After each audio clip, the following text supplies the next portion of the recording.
এখনো কিন্তু তিনটা বড় বড় ভূমিকম্প আসা বাকি আছে। নবী করিম সাল্লাল্লাহু আলাইহি ওয়াসাল্লাম একদিন মসজিদের সামনে দিয়ে যাচ্ছেন, সাহাবীরা ভিতরে বসে আছে। সাহাবীরা কোন একটা বিষয়ে কথোপকথন করছেন। নবী করিম সাল্লাল্লাহু আলাইহি ওয়াসাল্লাম জিজ্ঞাসা করলেন, তোমরা কি নিয়ে কথাবার্তা বলছো? সাহাবীরা বললেন যে আমরা কিয়ামতের আলামতগুলো নিয়ে কথা বলছি। তখন নবীজি বললেন সাল্লাল্লাহু আলাইহি ওয়াসাল্লাম, 10টা আলামত আসার আগে কিয়ামত হবে না। কয়টা আলামত? 10টা। এই 10টা আসার আগ পর্যন্ত কিয়ামত হবে না নিশ্চিত থাকতে পারেন, কিন্তু এই 10টা কবে চলে আসবে এর কোনো গ্যারান্টি আছে? নাই। এই তিনটা ভূমিকম্প এখনো আসা বাকি আছে।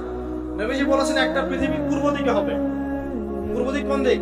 বাংলাদেশ, পাকিস্তান, মায়ানমার, আপনার শ্রীলঙ্কা, এই পুরো কন্টিনেন্ট পূর্ব দিক, পৃথিবীর পূর্ব দিক। কোন কান্ট্রি এটা বলা হয়নি, পূর্ব দিক বলা হচ্ছে। এবং এখানে ভূমিকম্প বলা হচ্ছে না, বলা হচ্ছে ভূমি ধসে যাবে, মানে পুরো ভূমিটা নিচে চলে যাবে। এখন যারা এগুলো নিয়ে গবেষণা করেন তারাও কিন্তু সেম কথাই বলছেন, খেয়াল করে দেখেন। তারা হয়তো বিজ্ঞান দিয়ে ব্যাখ্যা করছেন, কিন্তু হাদিসে কিন্তু এটা বলা আছে। একটা হচ্ছে পৃথিবীর পশ্চিম দিকে, একটা হচ্ছে পৃথিবীর মাঝখানে। মাঝখানে কারা আছে বলেন? মাঝখানে আমাদের আমিরুল মুমিনিনরা আছে নাকি, যারা গান বাজনাকে উন্মুক্ত করে দিচ্ছে, যারা পর্দার শিথিলতা নিয়ে আসছে, এরা আছে, আমিরুল মুমিনিনরা আছে। সেখানেও একটা ফিতনা অপেক্ষা করছে, অপেক্ষা করতে থাকেন। তো এই কথাটা বলতে গিয়ে আমি এখানে এসেছি। পৃথিবীতে কিন্তু এখনো তিনটা বড় বড় ভূমিকম্প বাকি আছে। সর্বশেষ আলামত হচ্ছে ইয়েমেন। ইয়েমেন থেকে একটা আগুন বের হবে, বিশাল আগুন। এই আগুনটা মানব জাতিকে হাসরের মাঠের দিকে তাড়িয়ে নিয়ে যাবে। এই 10টা আলামত না আসা পর্যন্ত কিয়ামত হবে না। অতএব আপনি এখন রিল্যাক্সে নাকে তেল দিয়ে ঘুমান নাকি ভাই? এই 10টা আলামত না আসা পর্যন্ত কিয়ামত হচ্ছে না। তবে এই 10টা আলামত আসার পটভূমি কিন্তু তৈরি হয়ে যাচ্ছে, এটা আমাদের খেয়াল করতে হবে। আচ্ছা আসেন, এই যে শুআয়ব আলাইহিস সালামের কওমকে যে ভূমিকম্পে ধ্বংস করা হলো, এই ভূমিকম্প কখন আসে? আল্লাহ পাক বলছেন তার রাসূলের মাধ্যমে, যখন সমাজের মধ্যে পাপ বেড়ে যাবে, অশ্লীলতা বেড়ে যাবে, মানুষ মাদককে হালাল মনে করা শুরু করবে, জিনাকে হালাল মনে করা শুরু করবে, এবং এই যে বেপরদামি বেড়ে যাবে, তখন সমাজের মধ্যে ভূমিকম্প দেখা দিবে, ভূমিধস দেখা দিবে। গান বাজনা, বাদ্যযন্ত্রকে মানুষ হালাল মনে করা শুরু করবে, তখন এগুলো আসবে। তো এগুলো কি আসার বাকি আছে? এখন কি মনে হচ্ছে? আল্লাহ পাক আমাদেরকে হেফাজত করুন, আমিন। বাঁচার উপায় কি? ওই যে বললাম, রব্বানা বলেন, আতিনা মিন লাদুনকা রাহমা ওয়া হাইয়্ লানা মিন আমরিনা রাশাদা। এভাবেই ইতিহাস নিজেকে পুনরাবৃত্তি ঘটিয়েছে। এখন আপনার জন্য আমার নসিহত হচ্ছে, নবী সাল্লাল্লাহু আলাইহি ওয়াসাল্লাম বলেছেন, আমি শেষ জামানায় আমার উম্মতের উপর কিছু বিষয় ভয় করি, যে এগুলো আমার উম্মতের মধ্যে ঢুকে যাবে, আমি আশঙ্কা করে ঢুকে যাবে। কি কি বিষয়? এক নাম্বার, যে আমি আশঙ্কা করি যে আমার উম্মতের মধ্যে মূর্তি পূজা ঢুকে যাবে, মুসলিম কিন্তু স্ট্যাচু ওয়ার্শিপ করবে। 2, আমি আশঙ্কা করি আমার উম্মতের মধ্যে রিয়া ঢুকে যাবে। রিয়াটা কি? লোক দেখানো আমল। রিয়া কি? লোক দেখানো আমল। ছড়িয়ে পড়ে নাই?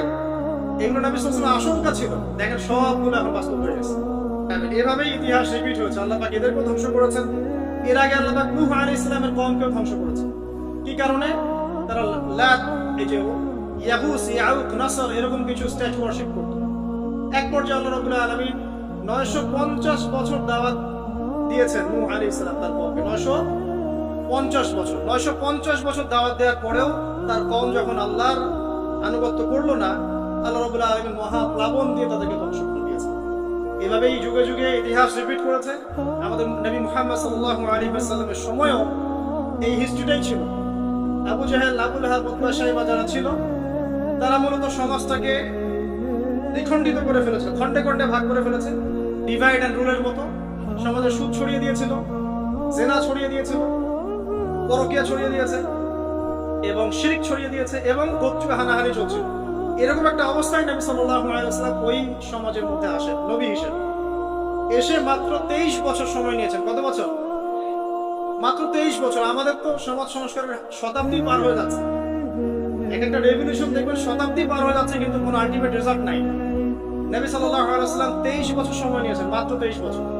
এই 23 বছরে কোরআন এবং হাদিস এই দুটোকে হাতে নিয়ে নবী সাল্লাল্লাহু আলাইহি ওয়াসাল্লাম সমাজের প্রত্যেকটা জাহিলিয়াত উপর থেকে সরিয়ে দেন নাই, শেকড় থেকে উপড়ে ফেলেছেন। তবে তিনি যখন ইসলাম প্রতিষ্ঠা করে দিয়ে চলে গেছেন, খোলাফায়ে রাশিদার যুগ চলে গেছে, তারপর উমাইয়া খেলাফত এসেছে প্রায় 100 বছরের মতো, পরে আব্বাসীয় এসেছে প্রায় 550 বছরের মতো, আস্তে আস্তে ফাতেমিরা এসেছে, ওদিকে কর্ডোভার স্পেনে আন্দালুসে উমাইয়া শাসন ছিল, ওসমানীয়রা এসেছে, এভাবে ইতিহাস চলেছে দীর্ঘদিন, প্রায় 1400 বছর। শেষ পর্যায়ে গিয়ে নবী সাল্লাল্লাহু আলাইহি ওয়াসাল্লাম কিছু ভবিষ্যৎবাণী করে গেছে, যখন শেষ জামানাগুলো আসবে তখন দেখবে তোমরা সমাজে সুদটা ছড়িয়ে পড়বে বেশি, জেনা ছড়িয়ে পড়বে, অশ্লীলতা ছড়িয়ে পড়বে। তিনি আরো বলেছেন সময়গুলো সংক্ষিপ্ত হয়ে আসবে, মানুষের হঠাৎ মৃত্যুর পরিমাণ বেড়ে যাবে, অনেক কিছু বলে গেছে। দিন চলে যাবে মনে হবে একটা ঘন্টার মতো চলে গেল, বছর চলে যাবে একটা মাসের, মাস যাবে একটা সপ্তাহের, অনেকগুলো সাইন তিনি বলে গেছেন। মুসলিমদের মধ্যে বিভক্তি বাড়তে থাকবে, হত্যা হারাজ বাড়বে, হারাজ হত্যা মানে হারাজ, মানে একজন ব্যক্তিকে হত্যা করা হবে, সে জানবে না আমাকে কেন হত্যা করা হবে, আর একজন ব্যক্তি হত্যা করবে সেও বুঝবে না কেন তাকে মারবে। ফাসাদ বাড়তে থাকবে, উঁচু উঁচু অট্টালিকা নির্মাণের প্রতিযোগিতা বাড়তে থাকবে, হচ্ছে না এগুলো? সমাজে ভালো মন্দের মানদণ্ড উল্টে যাবে, মানুষ সত্যকে মিথ্যা বলবে, মিথ্যাকে সত্য বলবে, মিথ্যাবাদীকে সত্যবাদী বলবে, সত্যবাদীকে মিথ্যাবাদী বলবে, আমানতদারকে খেয়ানতকারী বলবে, খেয়ানতকারকে আমানতদার বলবে, টোটালি মানদণ্ড উল্টে যাবে। আস্তে আস্তে সিচুয়েশন এমন হতে থাকে, খারাপ থেকে খারাপ।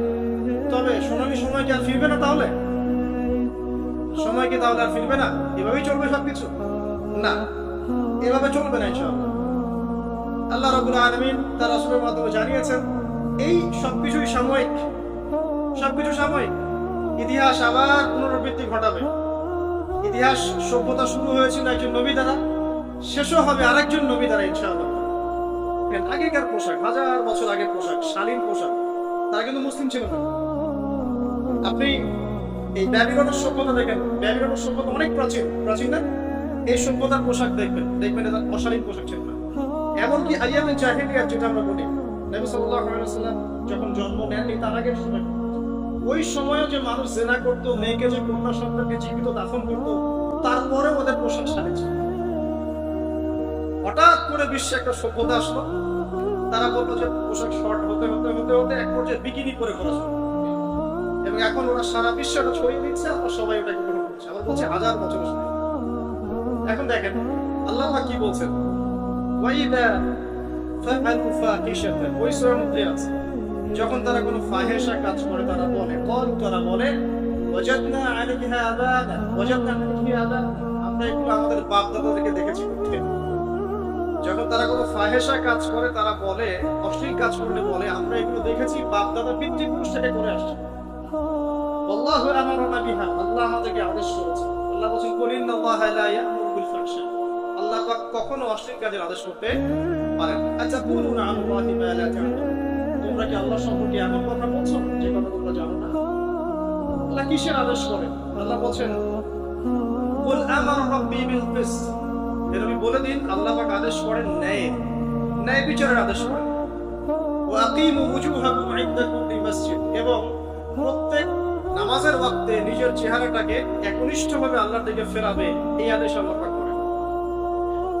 ওয়া আকিমু ওয়ুজুহাকুম ইনদা কুল্লি মসজিদ ওয়াদউহু মুখলিসিনা লাহুদ্দিন, এবং একনিষ্ঠভাবে তোমরা আল্লাহকে ডাকবে, দোয়া করবে, এই আদেশ আল্লাহ পাক। আল্লাহ পাক কি অশ্লীল কাজের আদেশ করতে পারে?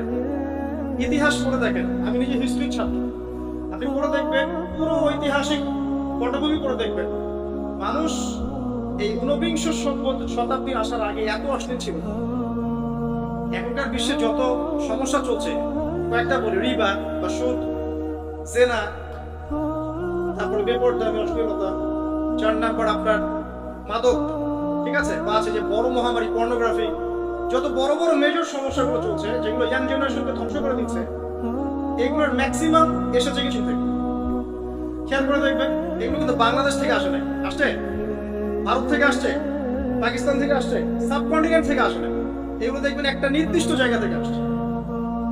তো এই কারণে আমাদের সতর্ক দৃষ্টি রাখতে হবে যে বস্তুবাদী উন্নয়ন সবকিছু নয়। হ্যাঁ, আমরা জিডিপি বাড়ালাম, ইন্ডাস্ট্রিজ গড়লাম, মঙ্গলে চলে গেলাম, চাঁদে গেলাম, ওকে ফাইন, এগুলোর কেউ বিরোধিতা করবে না, এটা ভালো, ন্যাশনকে এগিয়ে নিতে হবে, এটাই এডুকেট, তারও নয়, এবং এডুকেটেই করতে হবে, কিন্তু নৈতিকতার বিসর্জন দিয়ে নয়। নৈতিকতার বিসর্জন দিয়ে ধর্ম থেকে দূরে চলে এসে নাস্তিকতায় বিশ্বাসী হয়ে আল্লাহকে বাদ দিয়ে, রাসূলকে বাদ দিয়ে এই বস্তুবাদী উন্নয়ন আমাদের পরকালকে বাঁচাতে পারবে না। পরকালকে বাঁচিয়ে রেখে আমার দুনিয়াবি উন্নয়ন করতে হবে। দুনিয়ার উন্নয়নটা অবশ্যই জরুরি। সারা বিশ্ব যখন এগিয়ে যাচ্ছে, আমরা কেন পিছিয়ে থাকবো? আমি তো এটাও বলি যে এটা অনেক মাদ্রাসার লাইনে যারা আছেন তারা আমার সাথে একটু বিরোধিতা করেন এই বিষয়ে, কিন্তু আমি নিজেই বলি যে সিলেবাসের মধ্যে পরিবর্তন নিয়ে আসার চেষ্টা করতে হবে। শুধুমাত্র এক কেন্দ্রিক শিক্ষায় কেন শিক্ষিত হবে? এই যুগে চলার জন্য যে উপকার